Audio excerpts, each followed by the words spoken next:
wanted to be free. I wanted to think freely, to dream freely. Nobody gave me anything. This country gave me wings to fly, gave me a voice.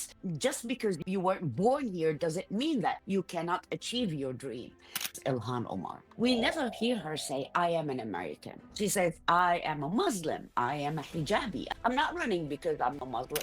My religion is between myself and my creator. I'm running because I am an American. That flag was flown in the embassy in Baghdad on my honor. And this country is worth fighting for. It's a country that gives you the freedom to dream and achieve your dreams, regardless of who you are. All right, everybody, welcome back to the Rice Report. We're trying to go through as many candidates as we can as we approach the midterms and some of the elections around the country. And we are thankful to have all these candidates that come on here on this little tiny podcast where we talk about money, politics, and religion all the time. If you like what we're doing here, you like the interview, go ahead and subscribe and share, get it out there, get it to your friends, especially in Minnesota, because we are joined today by Dahlia Al-Aqidi, who is running against Ilhan Omar in the 5th District of Congress coming out of Minnesota. And this is a very contentious race, a very, I mean, if you followed politics for more than 15 minutes, you kind of know a little bit about Omar and what she has done or not done,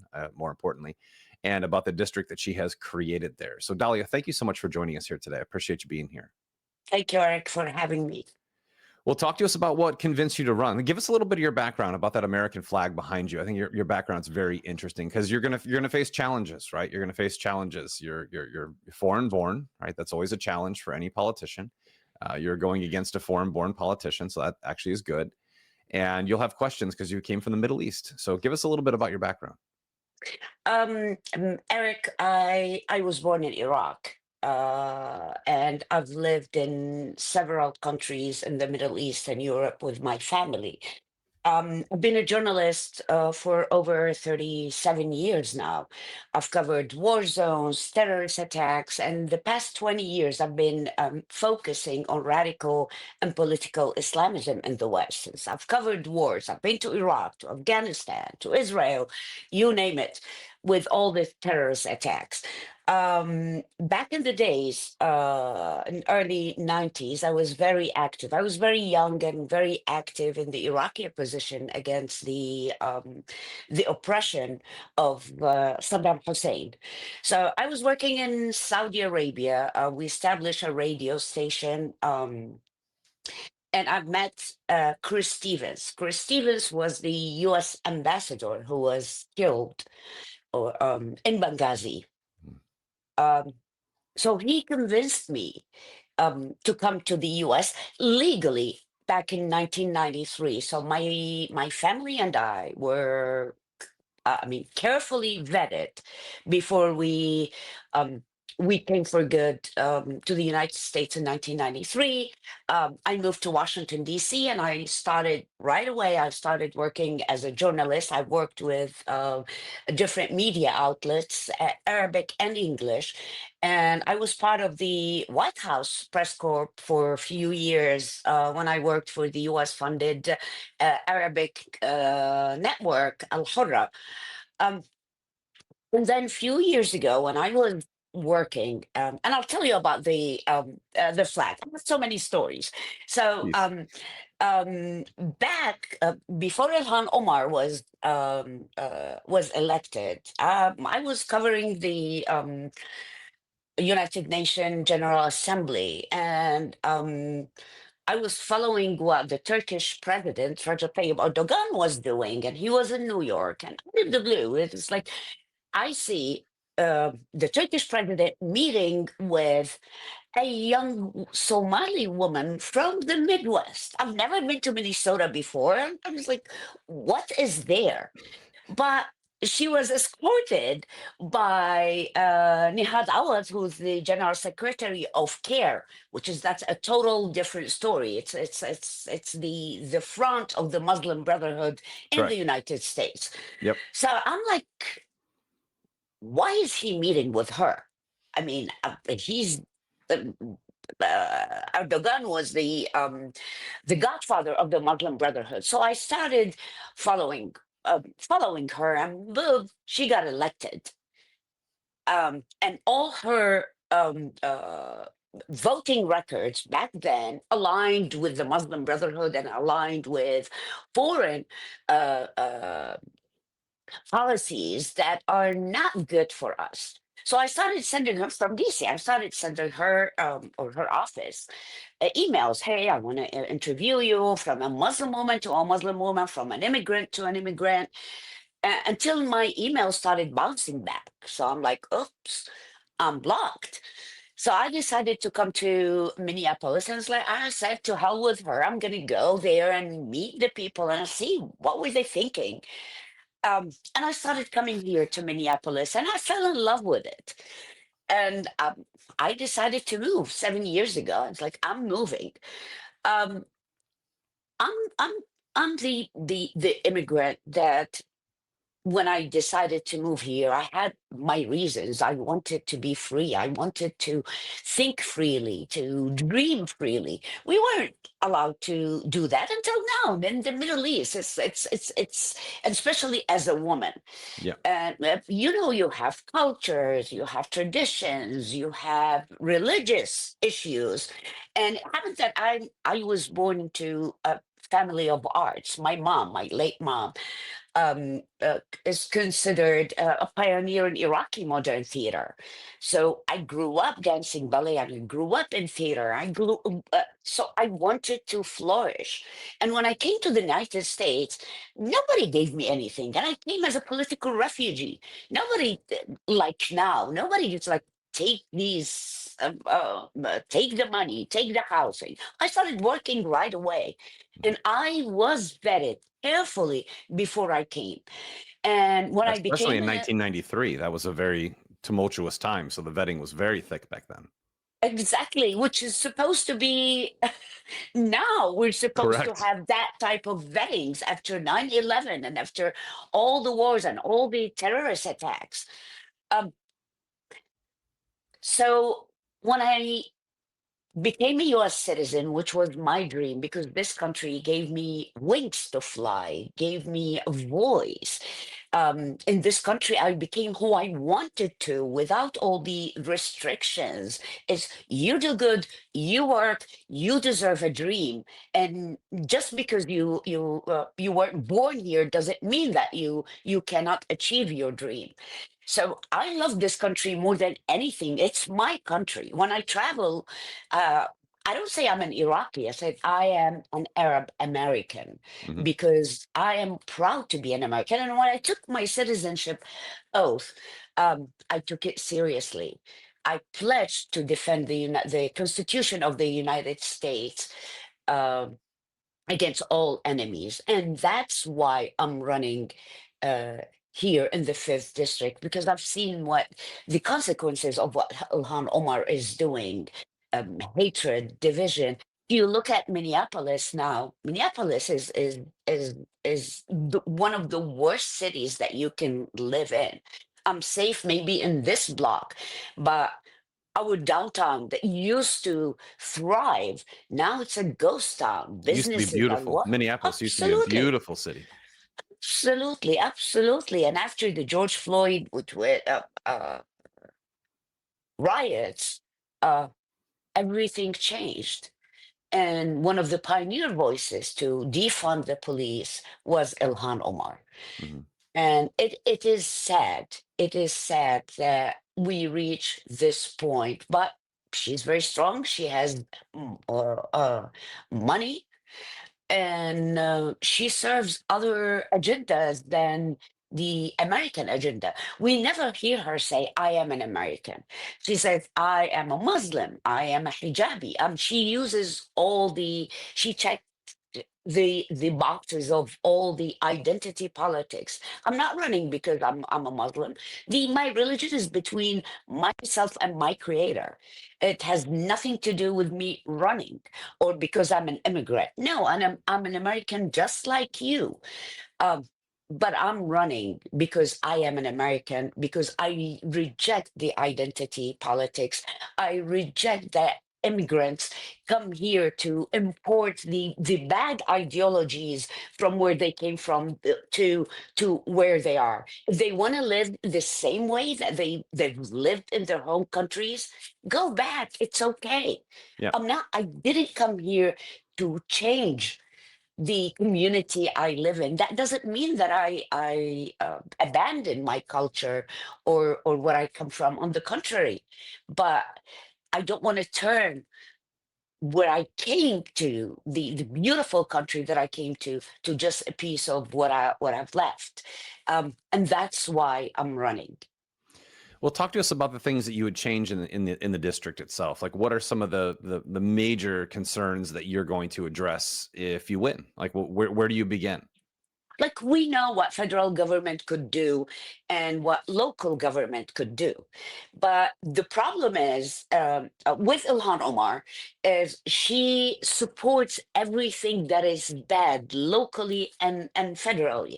We have a crime issue. We have a huge crime issue, and Ilhan Omar, and we have now a candidate, Omar Fatah, who's a DSA member as Mm. well, that is supporting defunding the police, supporting. We need to support our men and women in uniform. We need to stop the fraud that is. If you have, if anybody has listened to the news for the past 3 months, we've discovered that fraud cases that are sickening, Yeah. millions and millions of dollars through the nonprofit organizations, and we need to, as a candidate, I would help the government, like now what we have in Congress, what we have in Capitol Hill, the government shutdown. I will help I will reduce the cost of living, especially here in Minnesota. We have the highest property tax. People can't even live anymore. We need to make. I will make sure that I would do everything in my power to make our district safe again. The education is really bad here. We have kids in fifth and second and sixth grade that cannot read anymore. And we need to secure our borders, and we need to stop the illegal immigration. You know why? Because we have a system. Yeah, maybe we can improve the system, but we have an immigration system that we can improve. There are millions of immigrants because America is built on immigrants. We have millions of immigrants, or they want to come to the United States and they're good to the United States. And guess what? They're waiting. They've been waiting for years and years because we have open borders, because we have illegal immigration. And that's not a bad thing. That's the job of the government. It's the government's duty to protect people, to protect its citizens, and that's one of the major issues that I want to work on. Plus, to fight and eliminate the radical and political Islamism that has been infiltrating our system, not only in North America, not only in the US and in Canada, but even in Europe. We all see what's happening in England, for instance. So we need to fight that and dismantle that term Islamophobia, because that's what they want to do. They want to dismantle that um, narrative that if you criticize Ilhan Omar, if you criticize Keith Ellison, if you criticize Zoran Mamadani, or many others, then you are Islamophobe, and that's just a cover up. I'm Yeah. criticizing Ilhan Omar not because she's a Muslim, because she is a very, very bad politician.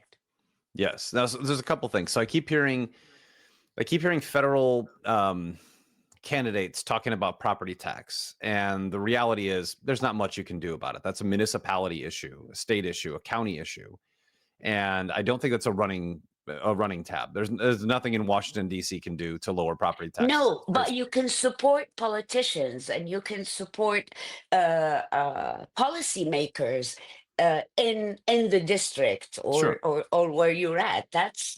sure, That's why, because yes, you are in DC, but you support policies here, and you can as a, congresswoman or senator or ever, that's you support policies and you advocate for policies in your district. That's the difference. Yes, you sure. can do it there, but Right. that's one of the things. But Eric, let me take you back to that Hold on a flag. second. Hold on a second. Hold on a second. So, and we also have the open borders issue. So obviously we need people in the federal government to advocate for that. Our borders, from what we're being told, our borders are closed currently. That's what we're told. So I don't know if that's an issue anymore. The issue, I think, becomes who are we letting into the country? And myself, I'll be point blank, myself and many others want all immigration to end for 4 to 5 years. We need time to breathe in this country. We have plenty of people here to do the jobs. Where is your stance on that? So closing the borders for illegal immigration is great, but we also have H-1B visas. We have 75 different visa programs that are allowing foreign workers to take American jobs. We have offshoring that's occurring. Most jobs are being offshored. And then we have just pure immigration. And of course we have, this was a Christian country for hundreds of years. And now we have a lot of alternative religions. We have freedom of religion here, so I'm not saying that's a bad thing. However, that is going to be an issue for you in the campaign, I believe. I think people are going to look at your district and say, unless they're Muslim, I think they're going to say we want change. So how are you going to get through those two issues? How do we combat overall immigration? Because legal or illegal for the next few years, we have too many people here. That's just period, point blank. And then after that, how do you combat the Muslim issue in your district? There is no Muslim issue in my district per se. There's no the let's talk about the borders first. Yes, Sure. apparently, according to numbers, the borders are closed. But we have an issue inside the United States with these illegal immigrants that Yes. in Minnesota they can uh, uh, they're illegally here, that are undocumented. However, they can go to the DMV and get a driver's license, and probably they could go and vote. So we need to deal with this issue, the people here. Um, so far, from what I've read with ICE, which I support, ICE, and I support their efforts. Um, so far, the people that have been deported in the United States aren't the mom and dad that are working hard. They're all convicted criminals. So I cannot see how anybody could defend a convicted Of course not. criminal and say, "Oh, this is inhumane. Send them back home. Let's deal with the undocumented immigrants here. Let's see, are they good? Are they bad? Do we have a path to a citizenship or not? If they don't do if they cannot serve this country, send them back. If you're an American and you go to Europe, you'll stay there for 6 months, and if you stay one day after that, they'll come after you, and Yep. you're an American, and nobody that doesn't bother anybody. Oh, this is Europe. No, there are laws, and we have to follow. We follow the law. We never had a problem with immigrants. Immigrants are part of this society in the United States. I don't think we have a problem, a Muslim problem. We do have a problem with radical and political Islamism, and we have to put that line very clear, that Muslims, like any other people, like Christians, like Jews, they're here to live, they're here to raise their families, they're here to send their kids to good schools and have a bright future for their kids. But the radical and political Islamists that are making the noise, and we are much more than They're they very are, loud. is Yeah. just exactly, and that's what I'm planning to fight. Because you know what can they accuse me of? I'm anti-Muslim. I'm anti-immigrants, or I'm anti-women. All this, it doesn't work with me.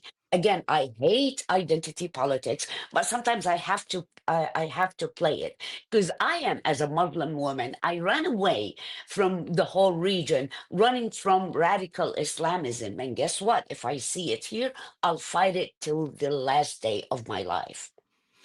Now, on the other hand, is the immigrants. So are you running? I didn't even get this beforehand. Are you running as a Democrat or Republican? Of course, I'm running as a conservative. I am Just a joke. a Just a joke. moderate. Yeah, Okay, just a joke. well, hence the red. Right. I made sure.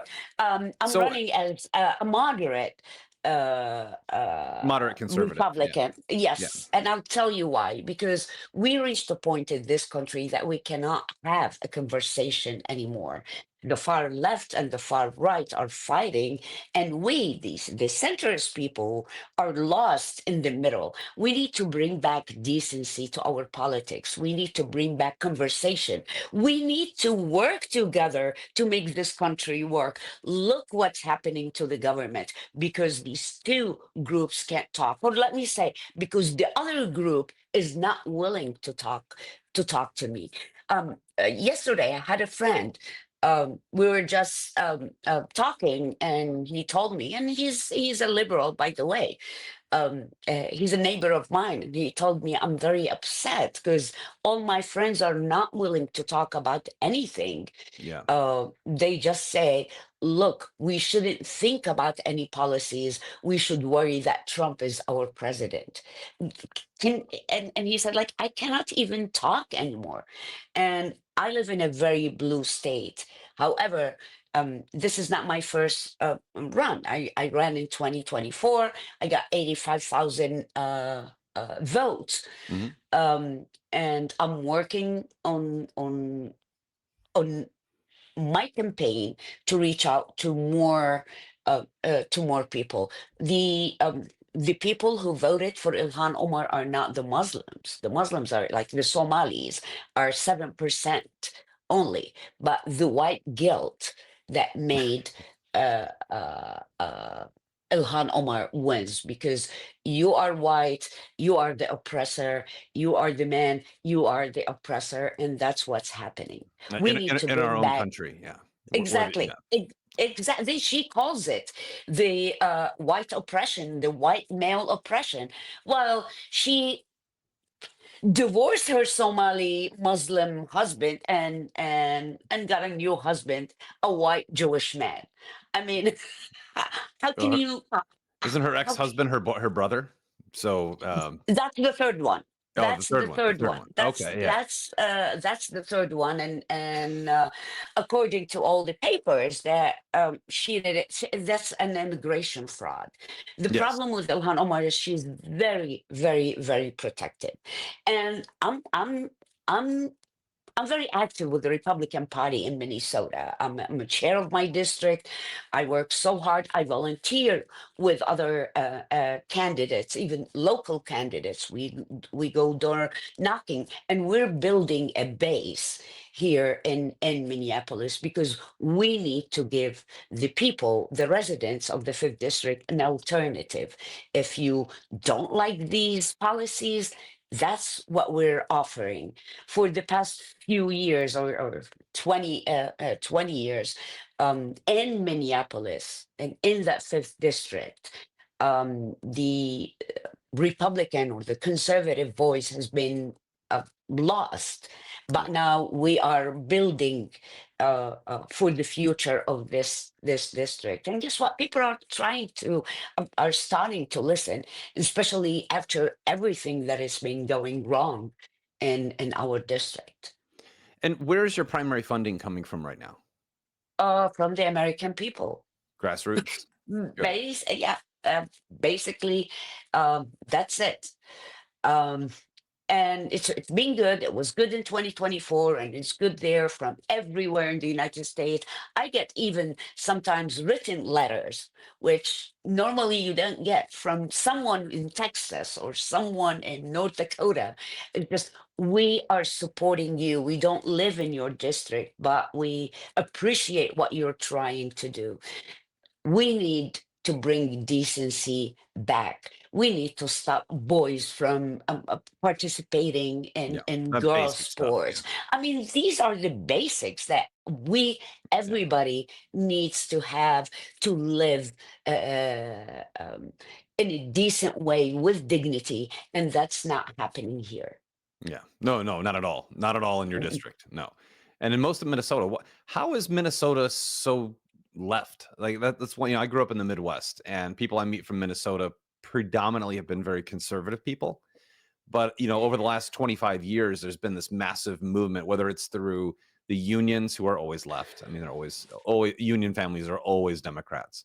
But outside of that, you're starting to see this big shift. Is that shift turning the other direction back to conservatives?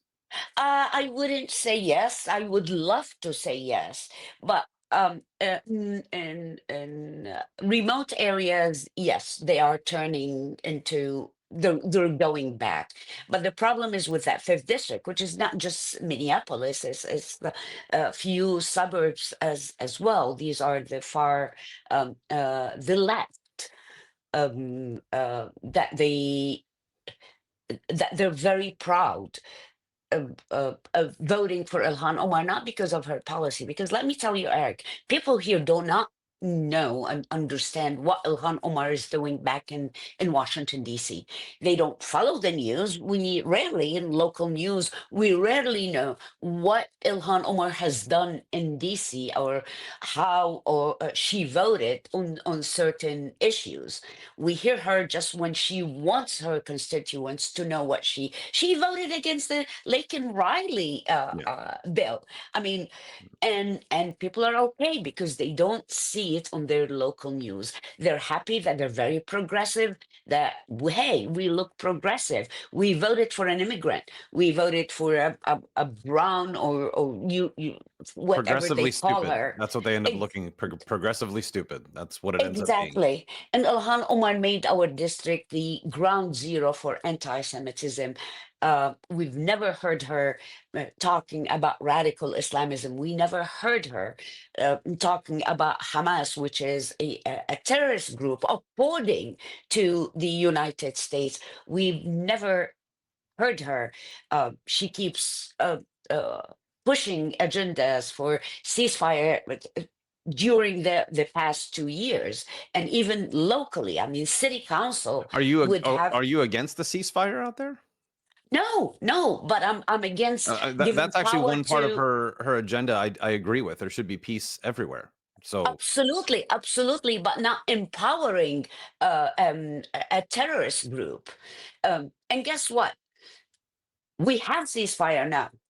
Oh, we have a peace deal, but nobody's talking about it. Nobody's mentioning it. All the people that were chanting from the river to the sea are very quiet now because it was done by Donald Trump. That's the issue. Right well, after that two and there's still weeks, violence occurring there. So like Israel isn't well known for staying to peace deals. They have yes, a but horrible there, track record, as you well know. but if we look if what Both happened sides. in I should say Israel, both sides. Neither side. That's a horrible situation. And honestly, I don't want my American politicians in my district concerning so much time with foreign politics when Americans are struggling. And I think that's a great. however, However, she was a member of the Foreign Affairs Committee. Of course. She was until she got kicked out. Yep. These foreign issues are important to somebody in DC, but not here. However, uh, we saw what was happening in our college campuses. Forget about what's happening in Israel. All right, I'll go with you. I'll give you this. We saw what was happening in our college campuses, and nobody said anything. Jewish students couldn't go to school. This has nothing to do with Israel. These are American Jewish students. Why is it okay? And if that was a Muslim student, what would have happened? I mean, these are spreading hatred and division is Yeah, but destroying us. the root cause is a foreign issue, right? It is. So we have college students have never been never been well known to be grounded in what's important in their life today. The college students always get let off into some sort of crazy thing. I think Americans, just from a guy who runs a podcast, just a little nobody out of nowhere, we're Oh, we're come on. we're tired of hearing about foreign issues when our next door neighbor can't afford groceries. Like I we have issues here, and all politicians seem to cast this spell upon people from a foreign land where atrocities are happening with an evil dictator. These are the same stories for 50, 60 years. As the fifth representative of the 5th district, will you commit to making sure that you're solving problems for the people who live there? The people who okay. live there. Yeah, that's all people care about, right? And we're committed to guarantee the safety of everybody who lives there, regardless of their religious background. And that's why anti-Semitism is an issue in the United States, not because we're defending a country against a Well, different clearly it's an country. issue. They're trying to make laws to outlaw it, which is a violation of free speech. So we're overreacting here as well. Even from I'll defend your perspective.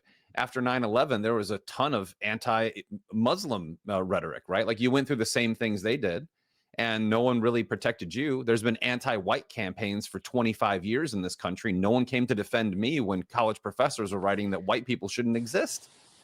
That's free speech. People have the right, whether you like it or not, we have the right to free speech. What we want from our politicians is we want someone who's going to say, you know what?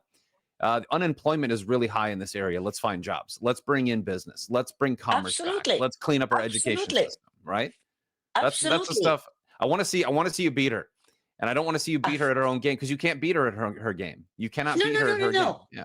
We're talking about the district in general. Of course, Mhm. there are issues that are very important. Education is very important in our district. Like, look, each district is different. Sure. Each district has its own problems. We have three problems that we need to fight, and she's not helping. And the local government isn't helping because we have a city council in Minneapolis that is purely DSA, the Democratic Socialist of America. We have three main issues. We have security, we have education, and we have the cost of living that people are leaving our state or leaving our district. These are the three main issues. And then number four, we have the illegal immigration that are here. Let's not talk about the borders. I'm just going Mhm. with you where you are going.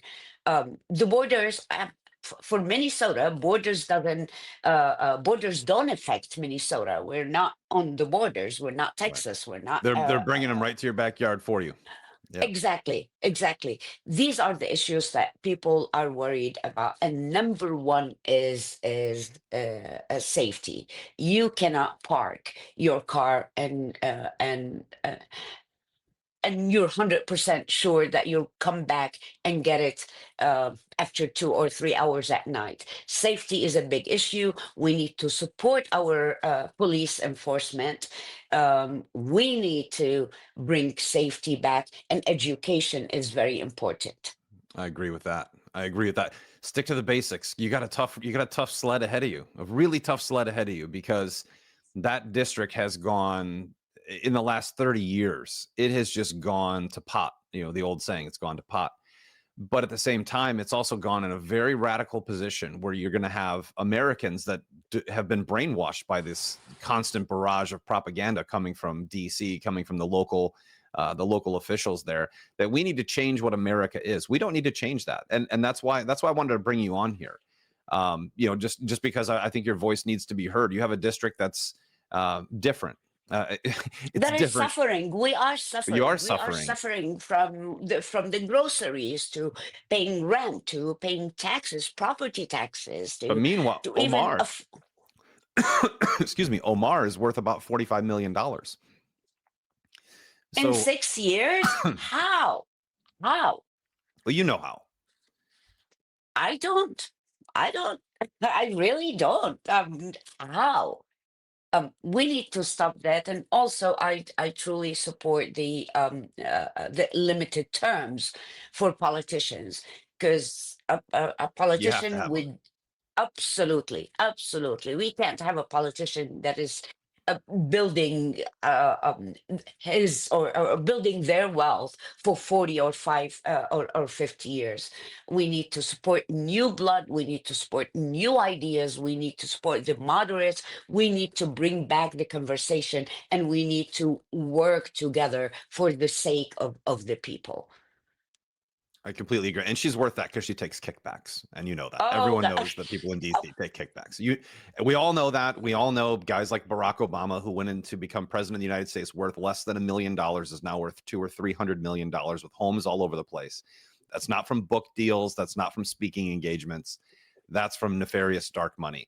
So that's another issue. Eric, sorry, but our issue here in the fifth district that we need to rebuild the bridges between everybody Yes. for the sake of the of everybody.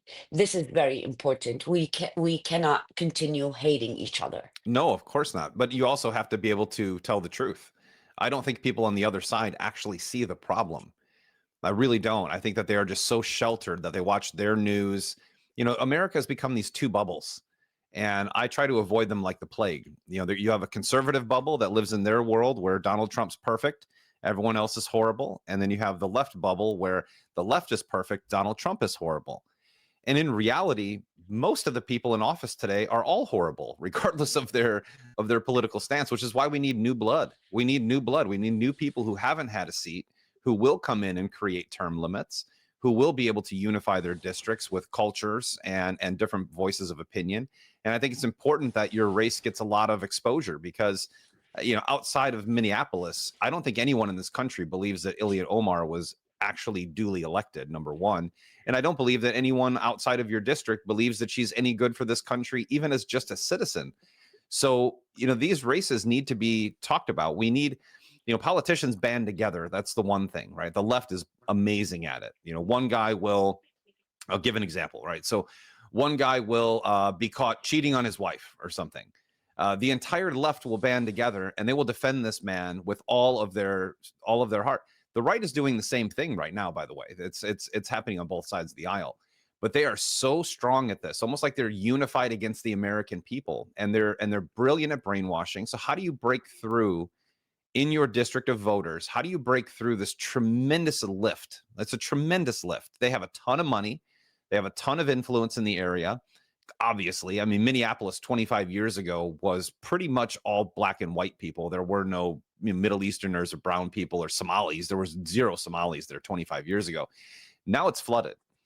And how do you break through? And it's flooded with open arms, right? You have American people, which I'll never understand this. So I'm a Midwesterner by nature. So I'll never understand how you convince American people that it's good for us to bring millions of people into the country to take my kids' jobs.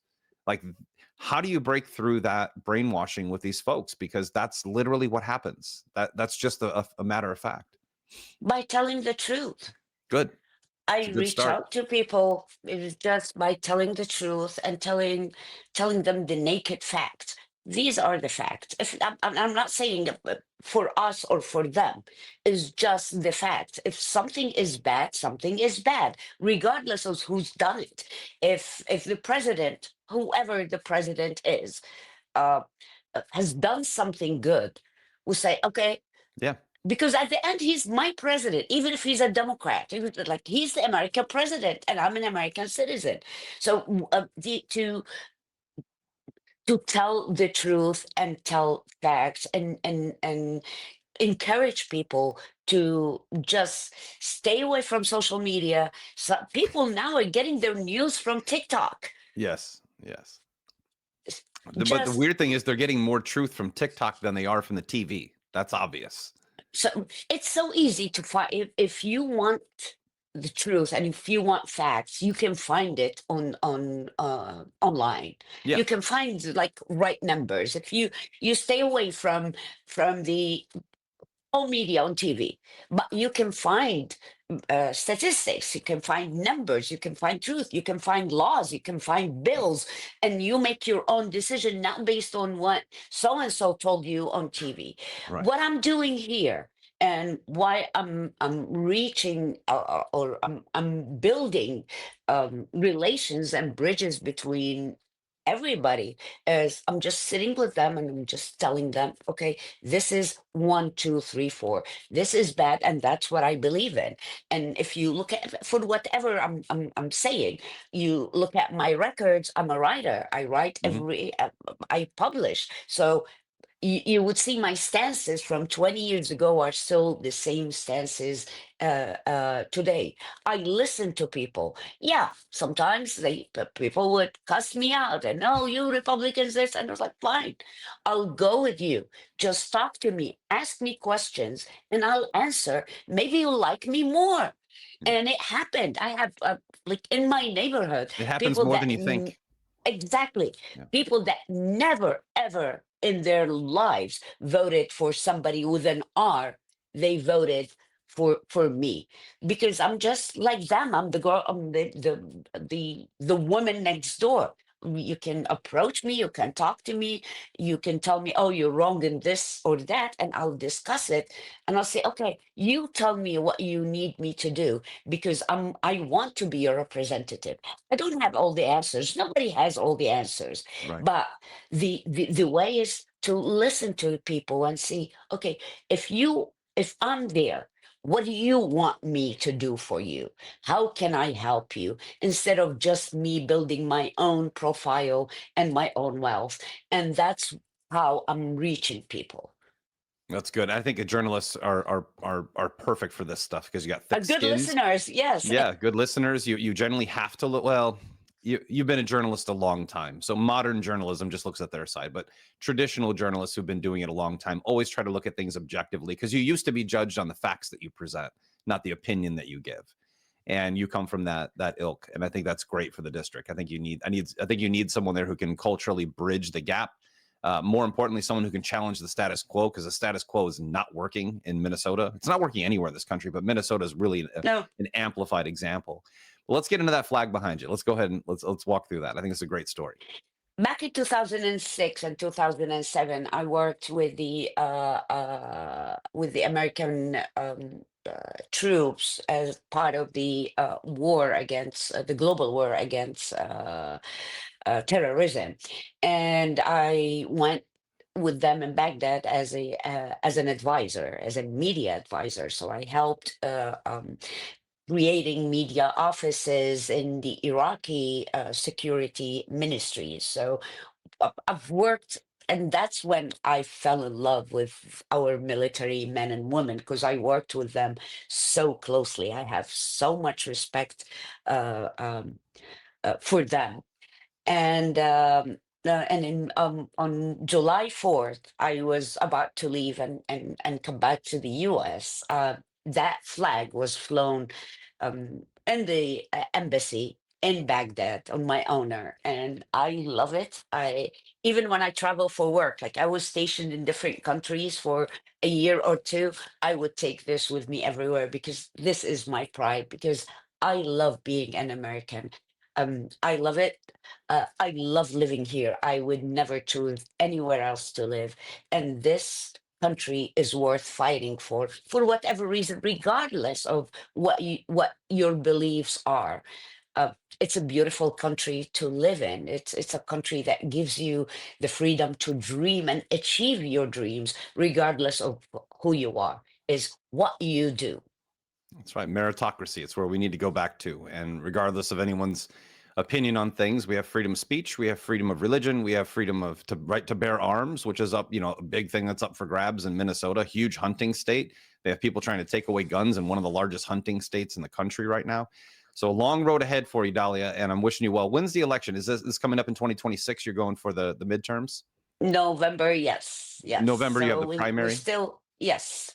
The primary is in April, but so far, like in 2024, I was the Republican candidate, and as I said, I'm very active in the Republican Party because I believe in organizing. I believe in building grassroots.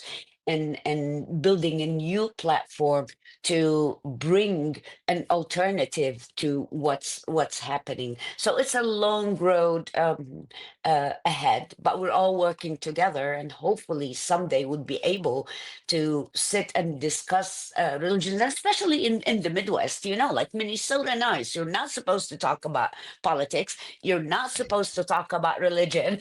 That's right. You're not. I came from DC. Everything I say is either it's either politics or religion or immigration. Um, One time I was in my neighborhood bar. I call it Cheers. Um, uh, Your I was norm. sitting. I am yes. So there was a couple talking. Well, we just started talking, and um, and then they asked me, "Oh, you have an accent. Where you're from?" And I explained, "Oh, I'm from Iraq. I'm a journalist." And we talked for an hour. And the husband, they're a young couple in their 30s, newlywed, and he looked at me and was like, "Oh my God, I voted for you, and I'm so happy because I'm gonna do it again." I was like, "Bingo!" Nice. So Well, how can folks it's help with your campaign? And people will watch this and say, like, well, like our 13 colonies, you had to be a professed Christian to be. That was the 13 colonies. You had to be a Christian to hold office. Things have changed over time. We why have do you free. think that you have to be Christians to hold office? I didn't say that. That's what our 13 Oh, colonies. That okay, was the yeah. document in the 13 colonies. I'm a very strong Christian, but I'm also a realist of the world that we live in today. And I personally believe that we should be removing religion from the state, and religion were separated for a reason. And we just want people who can do the job. And I don't live in Minnesota, so it's not up to me. The people of Minnesota have a whole different battle in front of them. It has nothing to do with your religion. It has to do with your politics. And Exactly. I think people that they mix these two together, and there's this big push for Christian nationalism. A true Christian wants nothing to do with politics or the government. Like, that's just kind of the way we are.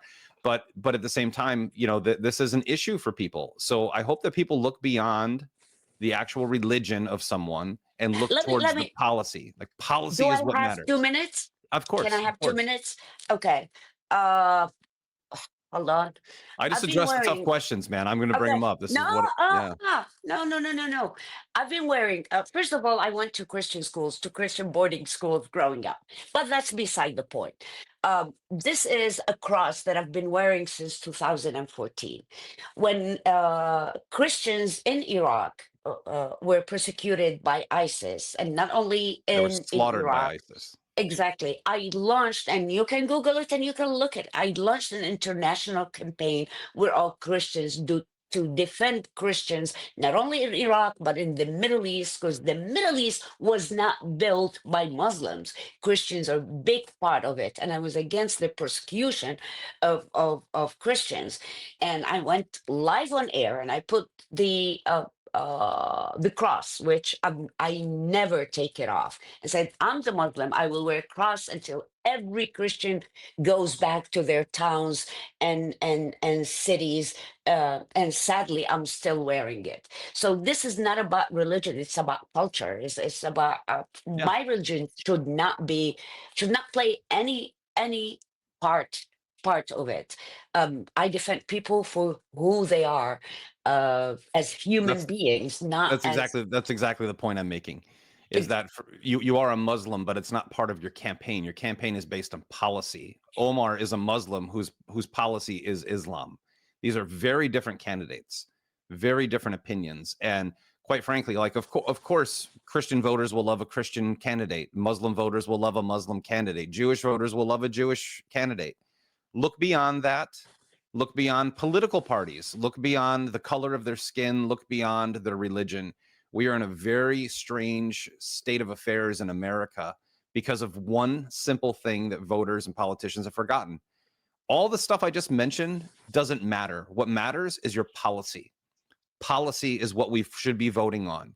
If your policies are good, regardless of your political party or your color of your skin, your sex, your country of origin, your religion, none of that is actually supposed to matter.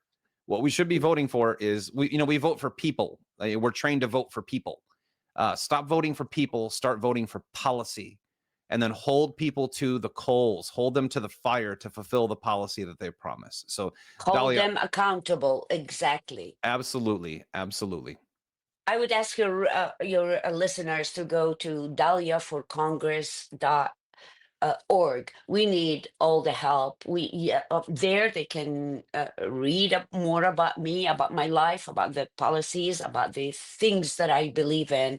And we need to get rid of Ilhan Omar and send her home. And when I say send her home, I don't mean send her home to send her home to, like, send her to her house and fire her. Because I'm against asking, because I'm an immigrant, I would not say deport somebody if they're not committing crimes. That's a totally different story. When I mean send her home, What if she's fire her. convicted of committing a crime? I believe this is the land of the law. I believe in the justice system, and I believe everybody, and especially politicians, should be held accountable for everything they do, because they're supposed to be our role models. They're supposed to be the public servants, our servants. They're supposed to help us live better. And if they can't do that, we can vote them out by ballots, not by bullets. I agree. And I love what you just said there, because I agree with you. Deporting people for things they say who are legal here, you can if they're illegal, deport them anyway. I honestly, at this point, there's so many people here. I don't, if you're a good person, you're working hard, file for the process. If you're here illegally, file for it. That we just have to uphold that part of law. But I love the fact that you're saying, because I don't agree with that either. He'll be, oh, she said this, deport her. You shouldn't be deporting any American citizen for words. That's freedom of speech. No, On the other hand, absolutely. if you're here as an American citizen from a foreign place and you violated the law, you have the due process of the law. Number one, that's something we've all forgotten. We hear, an assassination takes, the first person we find, hang him in the town square. We don't even know if that's the person. We have to get back to a rule of law, which includes due process, discovery, disclosure, conviction, trial, all these things. But yeah, if Omar has committed the crimes that many people have accused her of, let's get her out of here. If she hasn't, Exactly. Let's then she hold has every her right to be here. accountable. That's right. Exactly. We need to make crimes illegal again. We need to fight crimes. That would be a welcome change, I'm sure, especially in Minneapolis. That used to be one of the safest cities in the country, by the way. I Sadly, not remember anymore. when I was in college, I got to play baseball at the Metrodome when the Metrodome still existed. Oh, And I remember that was my first trip to Minneapolis. And I was just blown away with how clean it was, coming from Chicago, like how clean, how nice people were, how simple of a city it appeared to be. I was only there for 3 days, but it seemed to be a very nice place. I went back a few years later and a decade later, I should say. And now I have friends who go there all the time, a lot of investors from Minneapolis, and the story has completely changed. So that place needs change based on policy. and the people are still nice, and they Of course. deserve better. Well, They Minnesotans are the deserve best. better. Oh, You yes. meet a Minnesotan, yeah, it's just like, these are just salt of the earth folks. I just hope that they get real news. I hope they get real information. I hope they make real decisions based on policy and not people. When I talk politics, I'm tired of talking about politicians. I want to talk about the policies that they have, because their policies impact us, not their personality. And we've gotten into this personality voting contest, which is high schoolish, and it has led to a downfall of America. Let's get back to policy. So I'm looking forward to seeing your policy statements as you get through the primary, what you're planning to do for the state of Minnesota in Washington, D.C. And Dahlia, I just wish you all the best of luck. And everyone, go to her website and get her some publicity. Honestly, we're at a point in Minnesota. Anything is better than Ilhan Omar. Anyone. And Are you calling me anything, Henry? I'm saying that on the Democrat side. I'm not a Republican or a Democrat. I'm disgusted with both of them. I am an American I'm a conservative who votes on policy. That's the only thing that I'll vote on, is policies that make sense to me. So we're very much looking for, you're not just anyone. And this is your second go around. You've already fought the good fight. But it's time to get back in the ring and make some changes, because Minnesota is a very important state in this country for the overall health of the nation. You're also a border country. People forget that, or border state, somewhere up near that north, which people are flowing in from the north too. They're coming from Canada, not just from Mexico. So we need some strong leadership in those areas. And Dahlia, you've been through the fire. So thank you so much for coming on here today. Thank you for answering some tough questions. Not a lot of people give tough questions; they just promote you. And I think you're going to have a great campaign because you got a great attitude. You can accept tough questions about your past, about your religion, about your origin. There's a big push for Americans only, guys. We'll probably get there, but Dahlia is an American. She has been an American since 1993. She has come here Proud legally. one.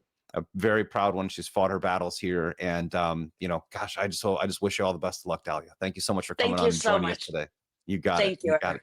So as always, God bless you. God bless this country. We'll see you next time here on the Rice Report. Have a good one, everybody.